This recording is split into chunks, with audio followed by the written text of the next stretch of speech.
بسم اللہ الرحمن الرحیم۔ السلام علیکم۔ حضرت ابراہیم علیہ السلام کے پاس فرشتے کیا کرنے آئے تھے؟ ناظرین گرامی، حضرت ابراہیم علیہ السلام کی سیرت کا ایک اہم ترین واقعہ یہ بھی ہے کہ ایک دفعہ آپ کو جنگل میں 3 آدمی ملے۔ آپ نے انہیں خوش آمدید کہا اور ان کی مہمان نوازی کے لیے انہیں اپنے گھر چلنے کے لیے کہا۔ آپ کی عادت شریفہ یہ تھی کہ آپ مہمانوں کا بے حد اکرام و اعزاز فرماتے تھے۔ آپ کی فرمائش پر وہ تینوں آپ کے گھر جانے کے لیے تیار ہو گئے۔ جب گھر پہنچے تو آپ نے ان کے لیے بڑا پرتکلف کھانے کا اہتمام کیا۔ چنانچہ جلدی سے ایک موٹا تازہ بچڑا ذبح کیا اور جھٹپٹ اسے بھون کر بھی لے گئے۔ آگ میں بھوننے کی وجہ سے گوشت سرخ رنگ کا ہو گیا۔ آپ نے کھانا آگے بڑھایا تو ان میں سے کسی نے بھی ایک لقمہ نہ لیا۔ آپ شک میں پڑ گئے اور جی میں ان کے بارے میں ڈرنے لگے۔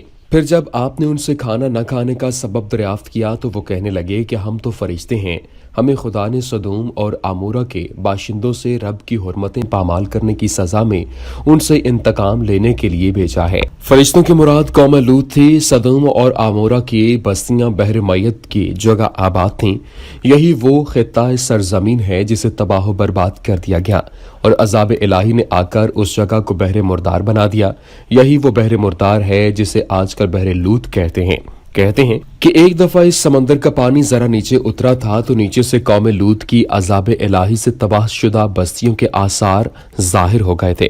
ناظرین گرامی، فرشتوں کی زبان سے عذاب اترنے کا سن کر حضرت ابراہیم علیہ السلام کو خوف لاحق ہوا کہ کہیں یہ عذاب آپ کے بھتیجے حضرت لوط علیہ السلام پر نہ آ جائے۔ چنانچہ آپ نے فرشتوں سے فرمایا ان میں تو لوط بھی ہیں۔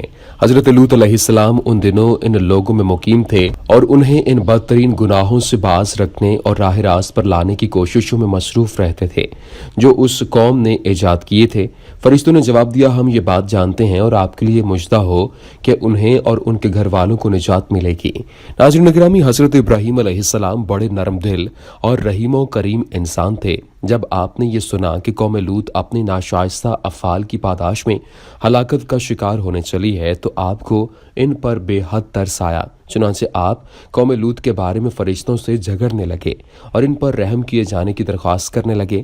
دراصل آپ کو امید تھی کہ رب تعالیٰ ان پر رحمت کے ساتھ توجہ فرمائیں گے۔ سورہ ہود میں ارشاد ربانی ہے، جب ابراہیم سے خوف جاتا رہا اور ان کو خوشخبری مل گئی تو قوم لوط کے بارے میں لگے ہم سے بحث کرنے۔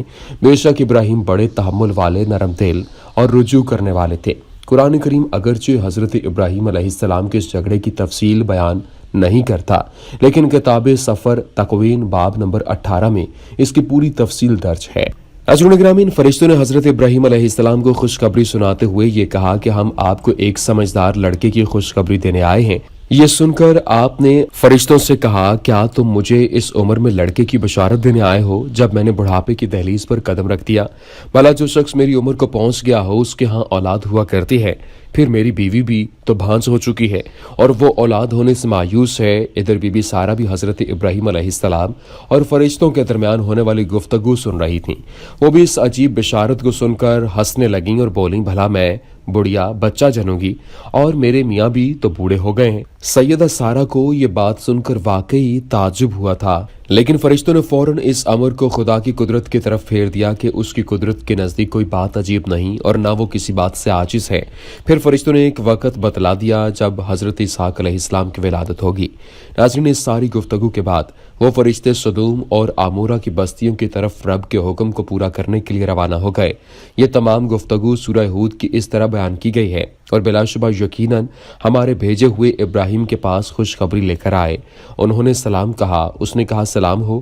پھر دیر نہیں کی کہ ایک بھنا ہوا بچڑا لے آئے، تو جب ان کے ہاتھوں کو دیکھا کہ اس کی طرف نہیں پہنچتے تو انہیں اوپرا جانا اور ان سے ایک قسم کا خوف محسوس کیا۔ انہوں نے کہا، نہ ڈر، بے شک ہم لوط کی قوم کی طرف بھیجے گئے ہیں۔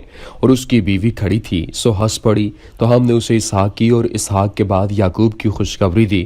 اس نے کہا، ہائے میری بربادی، کیا میں جنوں گی جبکہ میں بوڑھی ہوں اور یہ میرا خاوند ہے بوڑھا؟ یقیناً یہ تو ایک عجیب چیز ہے۔ انہوں نے کہا، کیا تو اللہ کے حکم سے تعجب کرتی ہے؟ اللہ کی رحمت اور اس کی برکتیں ہوں تم پر اے گھر والو۔